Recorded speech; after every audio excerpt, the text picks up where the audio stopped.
بخاری مسلم میں الفاظ ہیں اپنے برتنوں کو ڈھانپ دو، خالی برتنوں کو الٹا کر دو اگر ڈھانپ نہیں سکتے، اور اگر بھرے ہوئے برتن ہیں اس کو ڈھانپنے کے لیے کوئی چیز نہ ملے تو بخاری مسلم کے الفاظ ہیں کوئی ایک تنکا ہی اس کے اوپر رکھ دو۔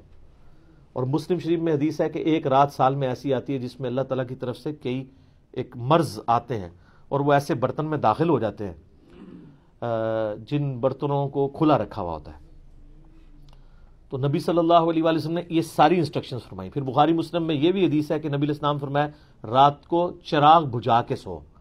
بعض اوقات آپ علیہ السلام نے فرمایا کہ جو وہ چوہا ہے وہ دیے کی بتی کو لے جاتا ہے اور گھر میں آگ لگ جاتی ہے۔ بلکہ بخاری مسلم میں یہ بھی موجود ہے کہ نبی علیہ السلام کے مبارک زمانے میں ایک گھر کو آگ لگی اور سارے گھر والے جل گئے اور وہ اسی طرح لگی تو آپ علیہ السلام نے منع فرمایا۔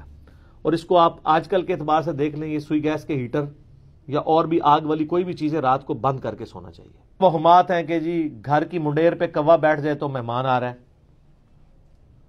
کالی بلی راستہ کاٹ دے تو یہ کوئی نحوست ہے، شیشہ ٹوٹ جانے کو نحوست سمجھتے ہیں۔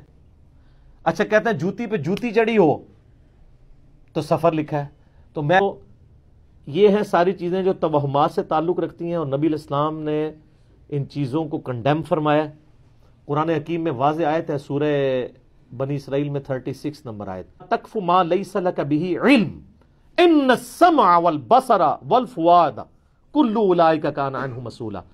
اے انسان کسی چیز کی پیروی اس وقت تک مت کر جب تک کہ تیرے پاس اس کے بارے میں ڈیفینیٹ علم نہ آ جائے۔ بے شک کان، آنکھیں اور عقل، دل یا دماغ کوئی بھی چیز، عقل، اس کے بارے میں تم سے پوچھا جائے گا۔ ان تین چیزوں کو استعمال کر کے تم نے حق بات تک پہنچنے کی کوشش کیوں نہیں کی؟ اور یہ زلزلہ کیوں آتا ہے؟ اور یہ گائے نے ایک سینگ کے اوپر زمین اٹھا رکھی ہے، جب تھک جاتی ہے دوسرے پہ اٹھاتی ہے تو زلزلہ آ جاتا ہے۔ اب یہ توہمات ہیں، وہ کتنی بڑی گائے ہے کہ یہ جتنے توہمات ہیں کہ شام کے وقت جناب وہ آپ جھاڑو نہیں دے سکتے۔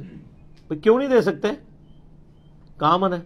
ناخن نہیں کاٹ سکتے، مائیں بچوں کو ڈانٹ رہی ہیں رات کے وقت کو ناخن کاٹ لے، اور ان سے یہ پوچھیں کہاں لکھا ہوا ہے تو نہ ان کو پتا نہ ان کو بتانے والوں کو پتا۔ اسلام میں کوئی ایسی چیز نہیں ہے۔ تو نصف ایمان ہے، صحیح مسلم میں 534 نمبر حدیث ہے، صفائی نصف ایمان ہے۔ وہ صفائی کے لیے کوئی ٹائمنگ نہیں بتائے گی، جس وقت مرضی آپ کریں صفائی۔